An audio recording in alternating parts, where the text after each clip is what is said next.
Super Saiyan 4 Gogeta is about to rule the 2024 meta in Dragon Ball Legends. I hope you guys enjoyed today's video. Let's talk all about the upcoming Zenkai and what I'm expecting for his awakening. Be sure to subscribe if you are new. The like goal for today's video is simply just 800. Help us hit our goal. I would really appreciate it. And post down below what is one change / one thing you would like to see added to the kit of Super Saiyan 4 Gogeta on his Zenkai. So if you were living under a rock, you didn't see it, let me just kind of briefly explain this. There was an announcement earlier today. It was very short, but it did have a little bit of tidbits for the upcoming campaign, and starting off with the Super Saiyan 4 Gogeta announcement. I don't know when he's coming out, probably in a couple of days. Actually, today's Tuesday, right? So maybe he may mess around and come out tonight. We'll see.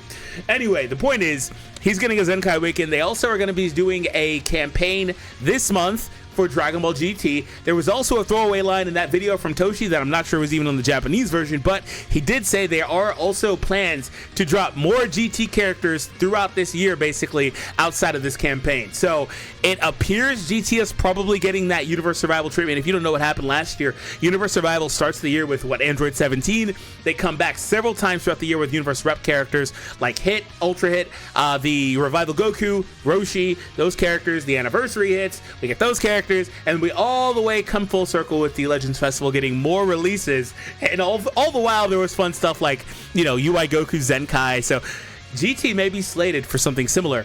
So Super Saiyan 4 Gogeta was a character that came out for the 3-year anniversary. He's 2.5 years old. Insanely long stretch. Is he the oldest LF Zenkai that hasn't happened yet? Maybe there's another one. Oh, there's definitely another one, isn't it? Well, maybe he came out that year. Was Super Saiyan Blue Gogeta that year, or was he the year prior for Legends Festival? I don't recall. One of those two has got to be the oldest. Post down below who the oldest LF character is that doesn't have a Zenkai. Anyway, so one thing that's kind of interesting about this guy, on the surface, first and foremost, he's got access to a lot of strong equips because he's a Saiyan character, he's a GT character, but GT equips are kind of like, you know, few and far between, but the Saiyan equips are very important. So like right now, this equip is going to be insane on him, this new Kakarot one. If you don't know, this equip is one you should just farm up. You want to have a few of these, particularly if you have Goku and Bardock. You can kind of make do if you don't have them, but you do use the Zenkai Bardock a lot because he did get a lot better with them removing the restriction on his endurance, and Goku's are pretty common, right? So you can kind of make do, but if you have Goku and Bardock's tag characters specifically, you want this. It offers everything you would need in any sort of equip as a, you know, option for your team. This is going to be awesome on Gogeta, and Gogeta is going to be amazing.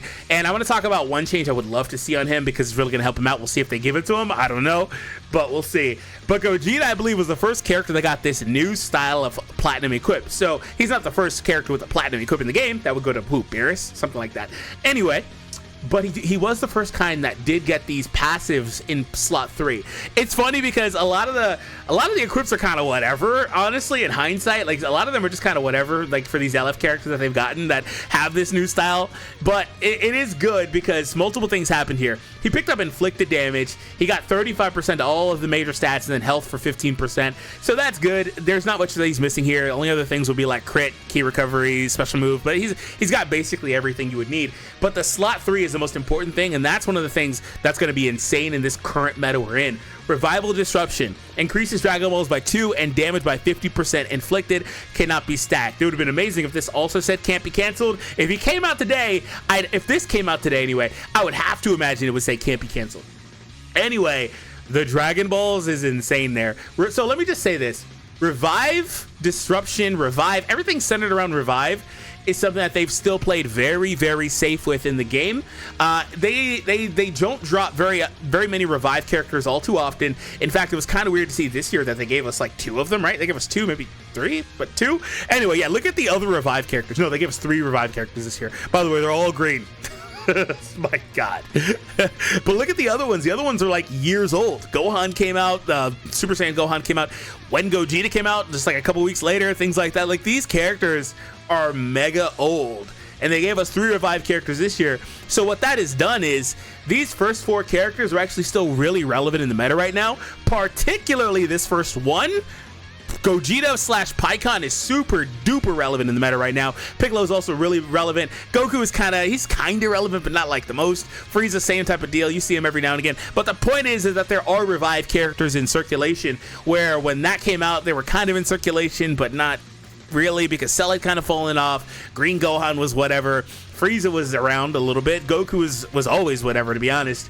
But nonetheless, it was also mainly Gohan, but Gogeta didn't really like being matched up with Gohan all too much, but unless he was neutral, but we'll talk about that in a minute. So that is like the perfect situation, the perfect storm, because that's not all he has. He has his own built-in too. So right here, when this character's on the battlefield, applies following effects itself when causing a character with revive effect to revive, restores health, and increases Dragon Balls. He already had that. He already had revive disruption.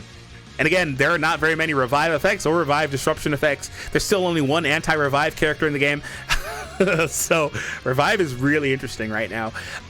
So if you're keeping track, to summarize, there are very, very, very, very, very relevant revive characters in the meta, and Gogeta will be able to basically spawn 4 Dragon Balls with this equip specifically. Otherwise he would get 2, but you'd never use this guy without this equip. So he spawns 4 Dragon Balls for free by simply getting your revive off of you. That could be really easy to do. Maybe you use your rush. That's one thing that a lot of people used to do when he came out. They would throw their rush because it spawns back 4 Dragon Balls. Just go for it. Who cares? Do you see what I'm saying? So this is a really interesting situation because the characters that revive nowadays are just, they're so much stronger than more relevant than the other ones were. I do want to throw a bone to Gohan though. Gohan was super relevant back then. He was the best character from that anniversary, and it really wasn't close, to be honest. But nonetheless, that's the first thing.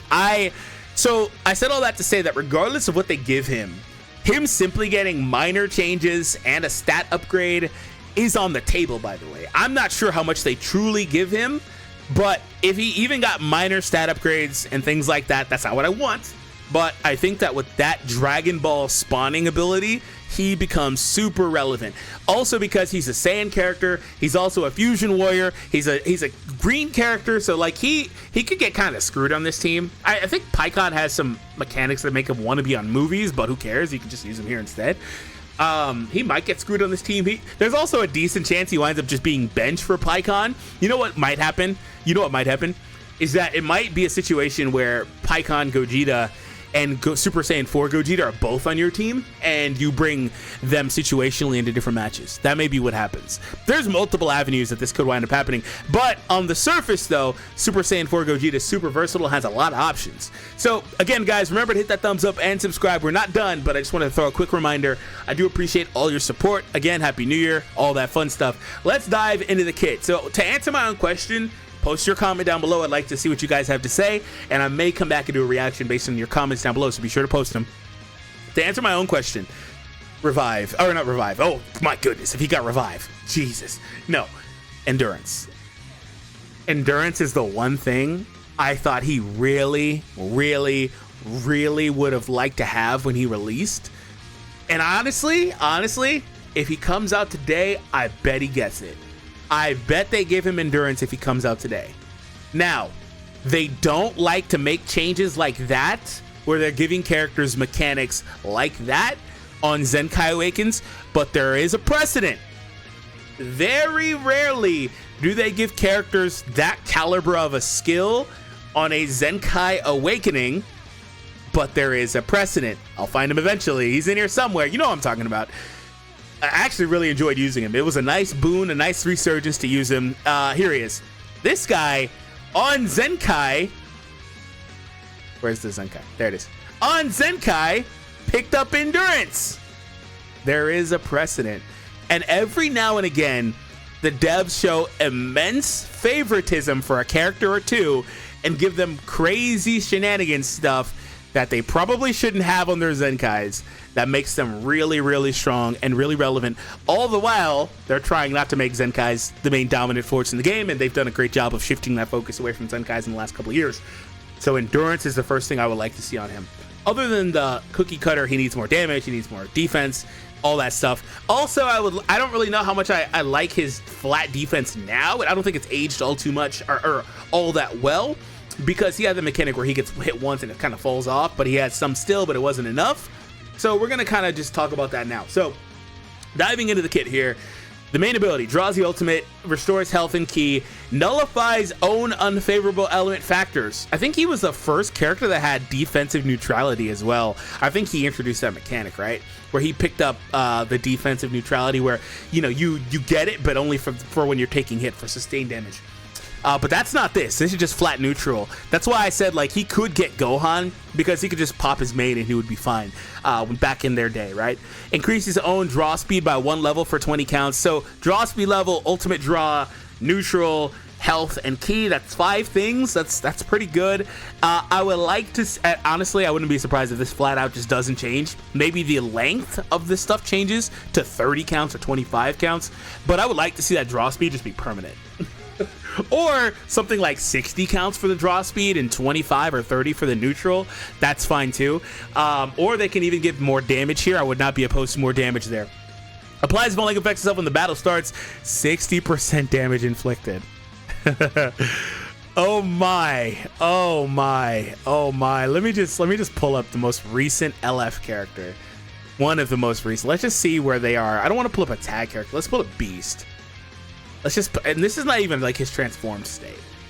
When the battle starts, he starts off with 100. And he starts off with 70% cut. Mind you, when we go back to Gogeta, this is power creep in and of itself. And again, that's not even transformed to Gohan. That's just base Gohan. Or ultimate Gohan. Anyway, reduces next damage sustained by 50% until the combo is finished. 50% was so strong back here. And this isn't it. He has more down below. That's why. The combination of this with the rest of it was so strong back here that they were like, nah, it's only once. It's not when he enters the battlefield. It doesn't reset. You know, you can actually give him this today, and you don't have to even raise it from 50. Just raise the other one up some more, or add another one in somewhere, whatever the case is. But just make this reset. Just let him reset this. That would be really, really good. He also nullifies abnormal conditions, can't be canceled, so that's strong on him too. But the point is, this is just terrible. The damage needs to at least be 100. At least. He was a defense type, which, by the way, the Gohan wasn't, so it's just power creep again. Although that Gohan kind of functions like a defense type until he transforms. Anyway, applies multiple effects itself when this character enters the battlefield. I guess Gohan has a defense gauge. I get hung up on things like that. Dude, this is such a short passive! Oh my god, these are short passives. Applies following effects to when this character enters the battlefield. Restores ki by 30 plus 50% damage. Can't be stacked. Can be canceled. He came out before the boom, the wave, where everything can't be canceled. Reduces damage by 30%. Can't be stacked. Can be canceled. Nullifies attribute downgrades for 15 counts. Activates twice. So that works in conjunction too. He's just flat out immune to abnormal conditions, and for 15 counts when he enters 2 times, he will also be immune to the downgrades. So he's super strong with that. Also nullifies unfavorable elements for damage sustained for 15 counts 3 times. So this is all defense stuff. This is all screaming, hey, cover change him in, because they can't do anything debuff wise.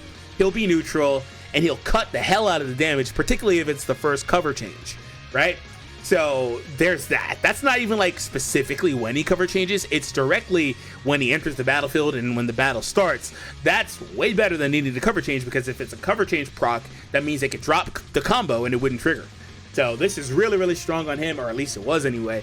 When this character performs a cover change, here's that, and he had the double cover change also. Not getting you back to long range if a cover is performed against their strike or blast 2 times. Does not combo, but it would be OP if it did. I still don't think these combo on most characters. I think there's a character that can combo these. It's Broly, right?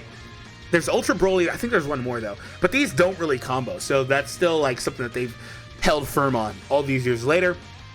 Cover changes performed against strikes or blast are also counted as activations. All right. So while this character is on the battlefield, applies following effects to self. When causing an enemy with revive to activate the revive, restores health by 20% and increases Dragon Balls by 2. All right, so down below, he will also, by the way, perform just a smidge better than he was probably the last time you saw him, because the limited Z abilities exist. Just a smidge better. Depending on where you had him, he'll get up to 10% stat increases. So there's that. At least the last time I saw him anyway. Double defense Z ability for GT, Saiyans, and Fusion Warriors. That's, if you got him up here, that's pretty strong, I guess. 30%. I mean, it's not like it's something great. It's just versatile, right? It's versatile for those three.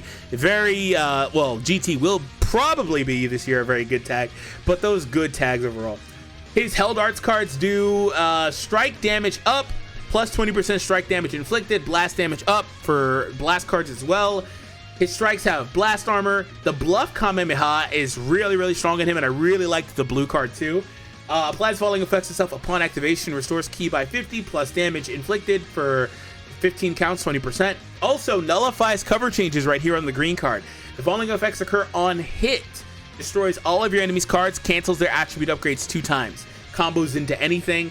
It also, so like this green, I don't expect to change at all. Like I don't expect to change at all. You know what I would like to see as a change if they do change this? If this draws a strike card, that would be just chef's kiss, because this green card is insane still, by the way. It has everything you need. On activation, he automatically gets to nullify cover changes. He gets the damage, he gets the key. Maybe they'll change the damage to 25 or to 20 counts, things like that, but I don't expect much more in the way of that. And then on hit, he destroys their cards, which may or may not be relevant with card protection. And then he cancels their upgrades, which would naturally take off any sort of damage cuts that are cancelable. And then it combos into anything. So if he has a strike card there, that can allow him to prolong the combo a little bit further. Or if this gave him like a very short burst of draw speed, like another draw speed level or 2 for like just a couple counts, so he probably draws a card or 2. There are some characters like some Vegetas that kind of function like that. So, but again, that may be too much because it also has blast armor. That just may be too much for this green card. This green card is very ahead of its time. The blue card I really like too. Massive impact, plus 30% damage. Just change that to 50, though they probably won't because it draws another blue card. Oh my god, I got so many people with the double blue cards. Leave a like if that happened for you. I would hit one and then hit the other one, and they would never expect it, bro. Oh, good times. Applies the following effects itself on hit. 1 time draws a blue card. You know what? They don't have to change the 30%, but make him draw a blue card 2 times. Dude, draw a blue card 2 times. Can't be nullified by other special moves, gives enough ki to use one. Yeah, he doesn't need to get 2 at once, but do it 2 times. Oh, that would, you know what? That may be broken as hell, bro. Because he would draw, if he lands a couple, he gets a 3rd one, and he's just doing a nuke amount of damage with all those blue cards. That may be too much, actually. I don't know that blue card changes. The ultimate applies falling effects upon activation, plus 50% ultimate damage inflicted for 3 counts, minus 100% to enemy sustained damage cut effects. Dude, had Supreme too. This is easily the hardest hitting ultimate of its time. Supreme, ultimate damage up, and cut penetration with endurance nullification and blast armor. Another arts card that probably hasn't changed. This is why I said in the beginning, he's probably getting minor tweaks. Because with characters like this, I can see, it's not that they're not going to make him broken, like, because the LF Zenkais like Jiren, Vegeta, that we've been getting, UI Goku, Trunks, back in the anniversary, that we've been getting this year, the LF Zenkais are all really good. Like super good. Vegeta's really good. Jiren has shown his value as he's aged and more characters come out around alongside him. Things like that. Jiren is super strong, nice wall. It's just the Gogeta here has a lot of premium stuff in his kit that like Jiren, for example, kind of had, but kind of didn't. Some of his stuff was kind of restricted. He had a wonky little bit of playstyle. Gogeta has a very clear, dedicated playstyle, plus that equip. So I still think endurance is the most important thing for him. He is obviously going to get the extra damage inflicted. You know what would also really tie him in together through other ideas, like allowing him to do the extra cut more than once, things like that, the 50% extra. And again, these numbers will go up, so I'm not going to talk much about that. When he enters the battlefield, he gets 50 and 30. Like, these numbers have to go up. I would ideally like to see these be non-cancelable, because as it stands, he doesn't really have any non-cancelable except for 60% damage. That's it. So he obviously needs more. But I think what would also really tie his kit together is when he's getting hit, an effect where he is disrupting the enemy's combo. So like maybe they use a couple of cards on him, he starts dropping their ki, similar to like Red Pan, for example. Think about that. Or when he enters the battlefield, or when he covers out, he can also do arts power debuffs, things that will really tie together the defensive playstyle that he has, that would allow for him to actually eat some hits. Because I am apprehensive about them giving him endurance. I don't know that they will. And so if they don't give him endurance, these other effects that I'm talking about actually gain a lot more value. than they would otherwise, because what's going to happen is if you give him these things, the arch power, endurance, blah, blah, blah, he starts functioning kind of similar to 17. Now 17 is a little bit different because 17 can trigger these things passively, doesn't need to be in, doesn't need to be hit. He can just trigger a bunch of crazy stuff, so that's what makes 17 so good. But this Super Saiyan 4 Gogeta has a similar role if they start giving him some of those same effects, right? And I really like that. I really want them to lean into the defensive side of him. I think that with the inflicted damage up equip that he has, with the strong equips he has as well, with the flat like power creep bonuses they're going to give him for damage and damage cut, I think that the offense, it's kind of taken care of for the most part. I think he could wind up being a very, very strong defensive wall, though, overall, in terms of what they can give him. So what do you guys think about this? Let me know in the comments down below. Or will they come up with some wonky mechanic? I don't really know, but like some wonky mechanic that they don't really put on too many characters that they'll wind up putting on him. They could also give him a litany of other effects, like when this happens, draw this card, like draw a green card on entry once would be crazy. Like there's a lot of like minor things like that that could be really strong, particularly if the green card draws a strike, like I mentioned. That would be just insane. I really, really think that could be crazy. They could also do the thing with the main ability where it forces the ultimate into the hand. See, like effects like that, let me just be honest, effects like that one that require a lot of coding time, they don't really like implementing those. Like the ones that they can't just say, okay, minor number change here, things like that. Like Green Jiren, right? Green Jiren was hilarious because everything in his kit, I kid you not, was plus 5%, plus 5, like it was just nothing. It was nothing. This guy's not gonna get that treatment, but this is why I said I was kind of like, I'm not sure that they'll do it for the endurance, because it's not just that it's a strong effect, it just requires more work for them. So it just is what it is. I can't imagine that they can't just copy paste to some degree, right? But still, we'll see. So now I want to kind of talk about the teams. I don't really know where to start with this team because there is nowhere to start, really. I guess your starting point, and this is kind of unfortunate, your starting point is this character, the Tag Super Saiyan 4s. They share a color. Maybe for the foreseeable future, this team's best setup is green, green, yellow. That actually could be kind of cool. I wouldn't sleep on an Oob Zenkai. A Majub Zenkai has the potential to be pretty strong. There's also some on the margin characters that may or may not be okay for you, like EX Omega or Blue Pan, but like that's kind of scraping the bottom of the barrel. Shout out to Android 17 as well. I think 17 is probably a little better than he gets credit for being still. He does a lot of the same things that some of the other characters that have come out after him do. Also came out of that Pan time slot in that same period of time, and just functions really well. It's a nice wall, has a super duper long passive, my god. So don't sleep on this guy at all. So definitely would like to see, you know, him have some utility as a support character. He could be the third character that you use to tie to these team togethers. But it just kind of depends on what defensive utility Gogeta gets if that team winds up being what it could become. But I wouldn't worry too much about it because it looks like next month they're going to give us Shadow Dragon Saga stuff because there was that title screen change. So it looks like maybe we'll get a base Kid Goku from Shadow Dragon Saga. Who knows if he'll be transforming. There's a lot of potential for GT stuff though in the future. Let's look at Fusion Warrior. Fusion Warrior is kind of interesting. He slots in on this team as a green character on a team that has a very, very strong red. So that's nice. Very, very strong yellow in my opinion with Gotenks. What are you guys' opinions on Gotenks? I'm not too sure. The other, and Super Saiyan 4, excuse me, Super Saiyan Blue Gogeta is still trucking along, still holding his own, although he is kind of on hard times right now because freaking UI is insane. But that's about it. The rest of the team, in my opinion, is kind of wide open. That's about it. But the problem is with this team is that, like I mentioned earlier, Pikkon is here. So here's the problem. So this is a good thing, by the way, even though it's kind of like double premium. So typically I like to say this one is a premium character, like an LF and a non-LF. So it's like if you don't have a certain character, you can use the second best option, things like that. Pikkon keeps winding up in these situations where it's like he's got multiple options for his team. So if you have Pikkon, perfect, just use Pikkon. If you don't, then use the next best, just like Piccolo, right? So it's very possible this situation kind of winds up being the same thing with like the situation with Pikkon and Piccolo. I'm not really sure. That is on the table. I'm not sure if they'll make him better than Pikkon Gogeta. And here's the funny thing. Even if Super Saiyan 4 Gogeta is better than Pikkon and Gogeta, and even if he's like a decent bit better, the thing is, Pikkon and Gogeta still have the revive. This is also why I really think he needs endurance on Super Saiyan 4 Gogeta to add value, because the revive, the reason why they don't put a lot of revive effects in the game, well, up to this year anyway, and things like that. They don't give a lot of revive disruption. They definitely don't give a lot of revive nullification. It's because revive in and of itself is very strong. It's endurance but cracked out. It's super duper strong. It's only the revive as a mechanic defensively, I think, is only really rivaled by indestructible, and that's about it. So because I mean, indestructible is like just an endurance effect, but not really, but it is, but it's not. The trade-off with revive and indestructible that endurance doesn't have is that the combo ends, right? The combo ends. Well, with indestructible, the combo can keep going, but it will end and there will be no drawback, right? Endurance, they can just pop you. And setting aside nullification stuff, because endurance can also be easily nullified, but setting that aside, they could just pop you right then and there. So there's just a lot of things like that. Also, like, I'm not sure if Goku and Vegeta, or Goku and Bardock have this, like, where they are immune to health restoration debuffs or things like that, or if they cleanse that off, I'm not really sure. But endurance characters are also susceptible to that, where revive characters aren't, where, like, if they have health restoration debuffs, they may have endurance with, like, 1 HP. Seriously, they may come back with nothing.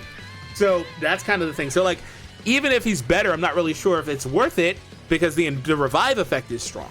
So that's where I'm looking at with the Fusion Warrior team specifically. Now, Saiyans, I think, is kind of fun, kind of more open. Paikon's technically on Saiyans, but he's not, but he is. But he's not. So I'm not really going to consider him all too much. But the problem with Saiyans is that there is decent competition here with Greens as well, with the new Evolution Kaioken character. A lot of people are starting to sour on this character because they don't have the best defensive utility. And I heard somebody say, or read somebody say in a comment that the Japanese players don't really use this character because of lack of defensive utility. They have a little bit like that constant arts power reduction and stuff like that, but I can understand that they're more of an offensively inclined character. Goku and Bardock would be the same thing, except indestructible, like I just explained, is super duper strong.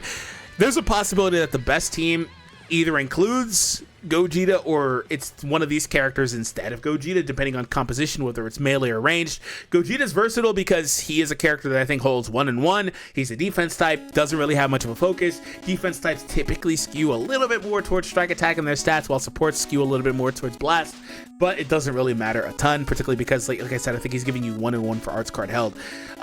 So there's that. But if we look at the rest of this roster for Saiyans, it's not the best team in and of itself, but I think there's a lot of potential here. But I do think that if you're looking at any sort of Saiyan team, for the record, I do think it starts with Goku and Bardock. I do think that it starts there, unless you're going to put one of these ultras in the leader slot and go from there. But I do think otherwise it starts with Goku and Bardock. Then you start considering other characters depending on what your meta relevant team needs. Is it Goku and Frieza? Is it this Namek Goku? Those aren't the best characters, but do you think you need these characters? I'm not really sure. It just depends on what you're trying to do, what you're trying to build. You consider the Ape Vegeta. He's probably the best red in this group. Debatable, but definitely one of the best reds. If he's not the best, he's probably the second best. I don't think there's another one in that group. So yeah, there's a lot that kind of goes here. So you see that the groundwork is kind of murky for some of these teams because there's just a lot of competition. There's questions about fit, things like that. But I think, circling back to the beginning point, when it comes to him, the most important thing is his passive in conjunction with the equip, because what's going to wind up happening is Gogeta's going to have immense value. So this is where, like, the counterpoint is to, like, the Paikon point I was making and the other character points. The counterpoint is, and this is also circling back, that maybe you run both of them on your team anyway. At the bare minimum, like on Fusion Warrior, you do run both of them because he's going to provide a Zenkai buff to himself and to Paikon. At the bare minimum, in the ideal world for Fusion Warrior, you run both of them. It's just that simple, right? So anyway, he could wind up having immense value, though, overall because of the revive and then the 4 Dragon Balls. That's pretty insane. Just think about it. Also, I'm also going to put a little bit more increased value on the Dragon Balls because of the fact that they did nerf how quickly you can get Dragon Balls, again, for the billionth time. But there's that too. So I want to just kind of ask, what do you guys think about some of the ideas I threw out? What do you think they're going to give him? What do you think is the one thing you would like to see, like I mentioned in the beginning? And how strong do you think Super Saiyan 4 Gogeta will be? Gogeta may be a character. I'm just going to end on this. He may be a character that's good now, but is great later, right? Because if like I mentioned earlier in the video, they do wind up giving GT a ton of buffs throughout the year. Obviously, he'll have more support options on his team, probably. He'll have more synergies with more characters, and GT in and of itself will become a better, more well-rounded team. So my only problem with that, by the way, is the idea of GT like being the team. The problem that I have with that, I'm all over the place, is GT has so many characters that are like pending Zenkais and stuff like that. So I'm a little worried that since he's getting his now, characters that maybe release later on in the year in terms of like new characters or some of the Zenkais we get wind up pushing him off of the core team for GT when we get to the end of the year. In a theoretical world where GT gets stuff all year long, maybe he gets pushed off of the core team. I'm not really sure. Also, what's up with the idea of a Super Saiyan 4 Ultra Gogeta? I'd imagine that happens this year if GT is again getting a premium. Again, it's confirmed they're getting that 1 month campaign, but they also did say that there are going to be more characters outside of the campaign that are coming too. I just don't know if it's going to be like Universe Survival last year was, where it's January to December, every couple months they come back, give it a couple things, and you have the Titan team that you have now with a billion different good character options of multiple colors. I don't really know. So it is what it is. Like I said, Gogeta may be a character that's really good now, but is great later on this team specifically. But for the other teams, I do think that like with Fusion Warrior, you have the question of him and Pycon. Like I said, though, I do think you bring both in the ideal world, at least on your team. Maybe the best version of that team is red, green, green. Things like that. That's also a possibility. We see these teams shake out in different ways, and some of them are also meta responses depending on what you need to run. So again, maybe the best version of Fusion Warrior is no longer like Gogeta, Vegito, and Super Saiyan Blue Gogeta. Maybe it's just green, green, red, things like that. Maybe the best version of GT, like I said, currently is green, green, yellow, green, green, purple. You're bringing some combination of those 4 characters I pointed out earlier. Saiyan team, maybe it's again green, green, this. You get the point, right? So I want to thank you all for tuning in. If you watched the entire video, I really times 10 appreciate it. That's not just lip service. I really mean it. It does help the channel tremendously because YouTube does track watch time on our videos, and it does help the videos grow and all that stuff. So have an awesome day, and I'll see you all next time, guys.